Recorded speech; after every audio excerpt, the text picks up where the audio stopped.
नमस्कार दोस्तों, मैं माला सियाल चैनल पर आपका स्वागत है। दोस्तों 5 नवंबर 2025 की ये बात है। सुबह का समय हो रहा था। एक व्यक्ति गंदे नाले के पास से गुजरता है। व्यक्ति टॉयलेट के लिए वहीं रुक जाता है, तभी उसकी नजर गंदे नाले में पड़ती है। नाले में क्या देखता है कि एक महिला की लाश तैर रही थी। लाश को देखकर वो घबरा जाता है और वहां से भाग पड़ता है। तभी उस व्यक्ति की नजर एक दूसरे व्यक्ति पर जाती है और उसे पूरी बात बताता है। दूसरा व्यक्ति भी जब इस बात को सुनता है वो भी घबरा जाता है और उसे राय देता है कि तुम्हें पुलिस को सूचित करना चाहिए। व्यक्ति बिना देरी किए 112 नंबर डायल करता है और पुलिस को सूचित करता है। पुलिस की अब एक टीम गठित होती है और घटनास्थल पर पहुंच जाती है और पुलिस की काफी मशक्कत के बाद उस महिला की लाश को नाले से बाहर निकाला जाता है। और वही जो महिला की लाश होती है पूरी तरह नग्न अवस्था में होती है। उसके तन पर एक भी कपड़ा नहीं होता और महिला का जो धड़ होता है ना ही उस पर सिर होता है और ना ही हाथ की हथेलियां होती है। अब महिला ने पैरों में बिछिया पहनी हुई थी। बिछियाओं को देखकर पुलिस को अब इतना अंदाजा तो हो जाता है ये लाश किसी शादीशुदा महिला की है। पुलिस आसपास के इलाकों में पूछताछ करती है, लेकिन महिला का कुछ अता पता नहीं चलता। वहीं पुलिस अब इस महिला की लाश को पोस्टमार्टम के लिए भेज देती है और जब रिपोर्ट आती है तो पता चलता है कि अब से लगभग 16-17 घंटे पहले इस महिला की हत्या हुई है और इस महिला की उम्र लगभग 32 से 35 वर्ष है। वहीं अब पुलिस के लिए ये मामला चुनौतीपूर्ण हो जाता है, क्योंकि बिना चेहरे के शिनाख्त करना मुश्किल हो जाता है कि आखिरकार ये लाश है किस महिला की और किसने इसे मारकर इस नाले में फेंका है। तो चलिए दोस्तों, इस मामले को सिलसिलेवार से शुरू करते हैं कि आखिरकार पूरा मामला क्या है, इस घटना के पीछे की पूरी सच्चाई क्या है, किसने इस महिला को इतनी दरिंदगी से मारा था और जहां तक इस महिला के ना ही हाथ छोड़े थे और ना ही गर्दन छोड़ी थी और मारकर इसे गंदे नाले में फेंक दिया था। तो चलिए शुरुआत करते हैं। दोस्तों, वीडियो में आगे बढ़ने से पहले आपसे एक ही रिक्वेस्ट है, चैनल को सब्सक्राइब कर दे, वीडियो को लाइक कर दे ताकि मेरा हौसला बढ़ता रहे। उत्तर प्रदेश का गाजियाबाद के ही टच में एक इलाका लगता है बरोला। बरोला में ही एक मोनू सोलंकी नाम का व्यक्ति अपनी पत्नी, 3 बच्चे और मां के साथ किराए के मकान में रहता है। मोनू सोलंकी एक धार्मिक संस्था में बस चलाने का काम करता है। लोगों को लेकर आना छोड़ना यही उसका काम होता है। मोनू की माँ एक जींस की फैक्ट्री में काम करती है और वहीं उसकी पत्नी भी एक दूसरी फैक्ट्री में काम करती है। मोनू की माँ जिस जींस की फैक्ट्री में काम करती है वहीं उसकी मुलाकात एक महिला से होती है जिसका नाम प्रीति यादव होता है। प्रीति यादव बरोला में ही अपने 2 बच्चों के साथ किराए के मकान में रहती है। और वहीं जो प्रीति होती है, प्रीति अपने 2 पतियों को छोड़ चुकी होती है। दरअसल होता क्या है कि मोनू का परिवार और प्रीति मूल रूप से एटा के जेथरा के नेहरू नगर इलाके के रहने वाले होते हैं और कामकाज के चलते गाजियाबाद के बरोला में किराए के मकान में रहते हैं और वहीं अपना जीवन यापन करते हैं। अब होता क्या है कि जैसे जैसे समय गुजर रहा था कि प्रीति की और मोनू की माँ की दोस्ती इतनी गहरी होती चली जाती है कि प्रीति मोनू के घर में आना जाना शुरू कर देती है। और एक दिन होता क्या है कि मोनू घर में ही होता है और उसकी पत्नी काम पर गई होती है। मोनू की नजर प्रीति पर जाती है और वही उसकी प्रीति को देखते ही नीयत खराब हो जाती है और वही वो उसे प्रपोज करने की सोचता है, उससे दोस्ती करने की योजना बनाता है, लेकिन उसको मौका नहीं मिलता। और प्रीति मोनू के घर से लगभग 300 मीटर की दूरी पर रहती है। मोनू एक दिन मौका पाकर प्रीति के घर पहुंच जाता है और वहां जाकर बोलता है कि प्रीति, मैं तुमसे बहुत प्यार करता हूं, तुमसे दोस्ती करना चाहता हूं और इस रिश्ते को आगे बढ़ाना चाहता हूं। प्रीति भी अब इस रिश्ते के लिए तैयार हो जाती है और वहीं दोनों संबंध बनाते हैं। अब जैसे जैसे ये रिश्ता आगे बढ़ता है, प्यार मोहब्बत गहरी होती चली जाती है। दिन गुजरते हैं, महीने गुजरते हैं कि प्रीति अब मोनू के ऊपर शादी का दबाव डालती है। मोनू जब इस बात को सुनता है तो सुनकर हैरान हो जाता है और बोलता है कि मैं शादीशुदा हूँ, मेरे 3 बच्चे हैं, पत्नी है, मैं तुमसे शादी नहीं कर सकता, लेकिन इस रिश्ते को ऐसे ही चला सकता हूँ। प्रीति जब इस बात को सुनती है तो उसे गुस्सा आ जाता है और फिर आए दिन प्रीति के और मोनू के इन्हीं बातों को लेकर झगड़े होते हैं। प्रीति अब मोनू को ब्लैकमेल करना शुरू कर देती है और बोलती है कि मुझे तुम 5 लाख रुपए दे दो या तो तुम मुझसे शादी कर लो, और अगर तुमने मुझसे शादी नहीं की तो मैं तुम्हारी दोनों बेटियों को गलत लाइन में डाल दूंगी, गलत रास्ते पे चला दूंगी। मोनू जब इस बात को सुनता है तो सुनकर हैरान हो जाता है और वहीं डिप्रेशन में रहता है। प्रीति की और मोनू की आए दिन इन्हीं बातों को लेकर झगड़े होते हैं। प्रीति लगातार मोनू के ऊपर शादी का दबाव बनाती है, 5 लाख रुपए का दबाव बनाती है, लेकिन मोनू अब इतना परेशान हो जाता है कि इतने दबाव में आ जाता है कि वो अब प्रीति को रास्ते से हटाने की योजना बनाता है। 5 नवंबर 2025 का दिन आता है। सुबह का समय होता है कि मोनू प्रीति को फोन करता है और फोन करके बोलता है कि मैं तुमसे मिलना चाहता हूँ। दोपहर के समय मोनू प्रीति के घर पहुंच जाता है बस लेकर। वो प्रीति को बस में ही बिठाता है और जैसे ही ग्रेटर नोएडा का सेक्टर 8 आता है, वहां पहुंचकर उससे पूछता है कि तुम कुछ खाना चाहती हो, और वहीं प्रीति बोलती है कि हाँ मुझे मैगी खानी है, मुझे मैगी पसंद है। मोनू अब मैगी पैक करवाता है और खुद के लिए परांठे पैक करवाता है और बस में ही दोनों बैठकर खाते हैं। अब खाना खाते हुए दोनों की फिर से इसी बात को लेकर बहस छिड़ जाती है। दरअसल होता क्या है कि मोनू जब घर से निकलता है तो वो आखिरी बार इस बात को सोचकर निकलता है कि वो अब आखिरी बार प्रीति से इस बात को करेगा और उससे पूछेगा कि आखिरकार वो चाहती क्या है, और घर से गंडासे का इंतजाम करके निकलता है।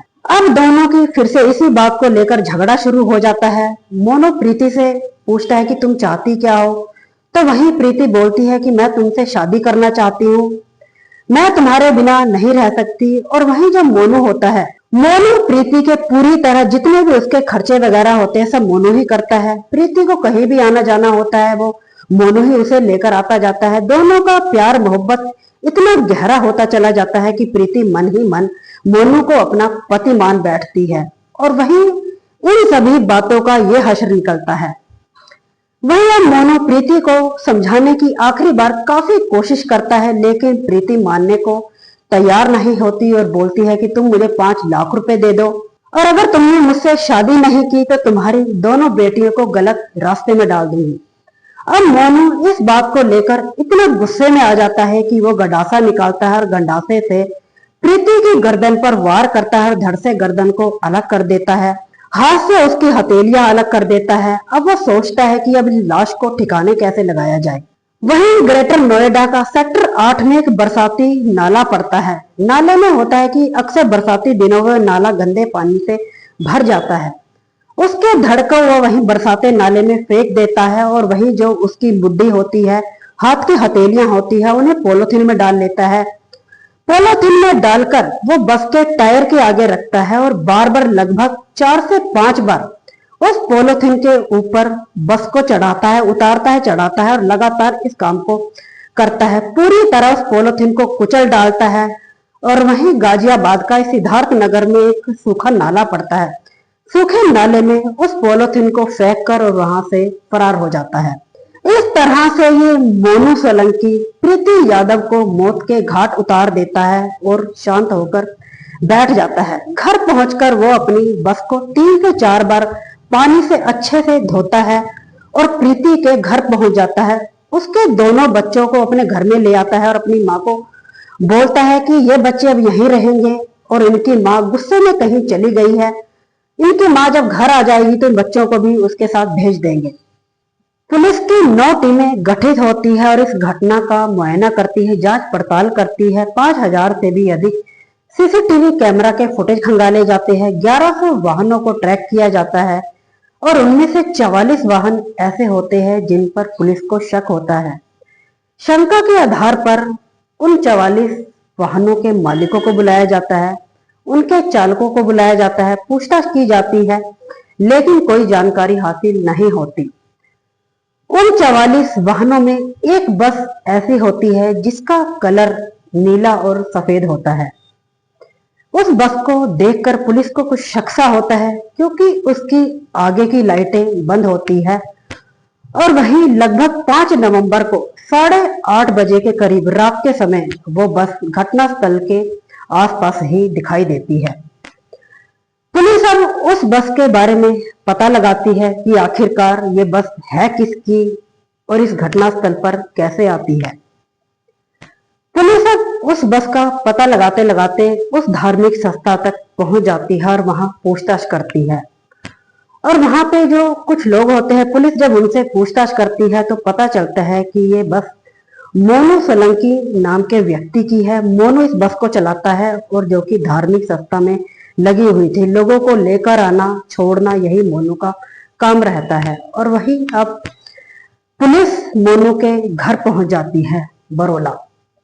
बरोला में पहुंचकर उसका जो परिवार होता है, उसकी माँ होती है, पत्नी होती है, बच्चे होते हैं, उसकी माँ और पत्नी से पूछताछ करती है तो वही जो उसकी माँ बताती है कि मोनू बस को लेकर काम पे निकला हुआ है।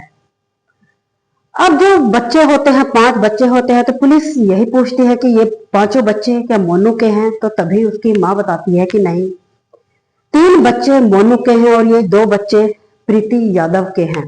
तो पुलिस यही पूछती है कि प्रीति यादव कौन है? तो वहीं उसकी माँ बताती है कि पड़ोस में ही एक महिला है जिसका नाम प्रीति यादव है। जैसे ही पुलिस पूछताछ करके वहां से निकलती है, तभी पुलिस को एक व्यक्ति दिखाई देता है। व्यक्ति जो कि पुलिस से कुछ बात करना चाहता था और वही जो व्यक्ति है पुलिस को बताता है कि ये 2 बच्चे प्रीति यादव के हैं। प्रीति यादव लगभग यहीं से 200-300 मीटर की दूरी पर रहती है और महिला जो कि 5 से 6 दिन से लापता है और उसका कुछ अता पता नहीं चल रहा। पुलिस को अब ये जो शक होता है, शक यकीन में बदल जाता है और फिर से मोनू के घर पहुंच जाती है।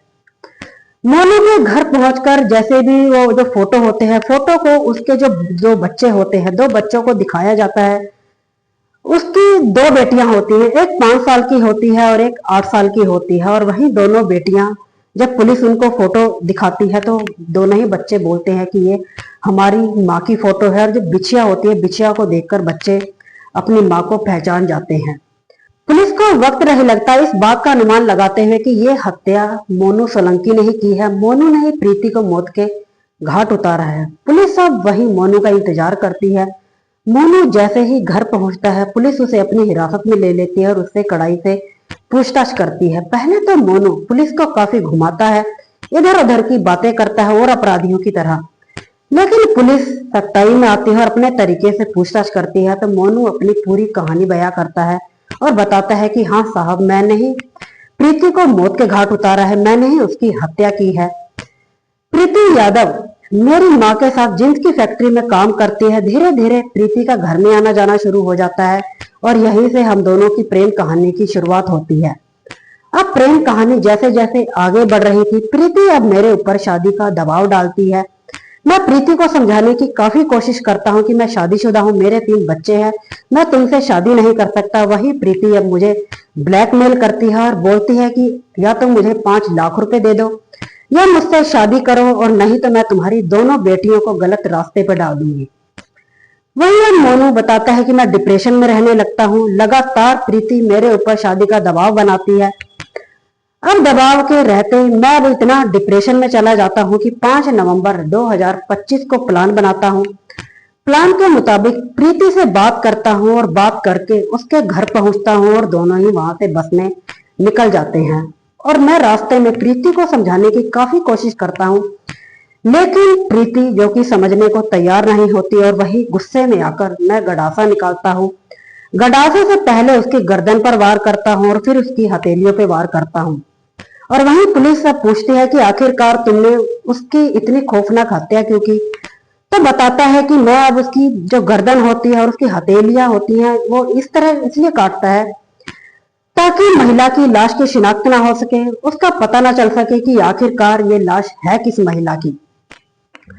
और वहीं पुलिस की काफी मशक्कत के बाद 14 नवंबर 2025 को मोनू को गिरफ्तार कर लिया जाता है उसके घर से। तो दोस्तों, आपको ये जानकारी कैसी लगी कमेंट सेक्शन में जरूर बताइएगा। मिलते हैं किसी और नई वीडियो में, तब तक के लिए नमस्कार। अपनों का ख्याल रखें, सुरक्षित रहें।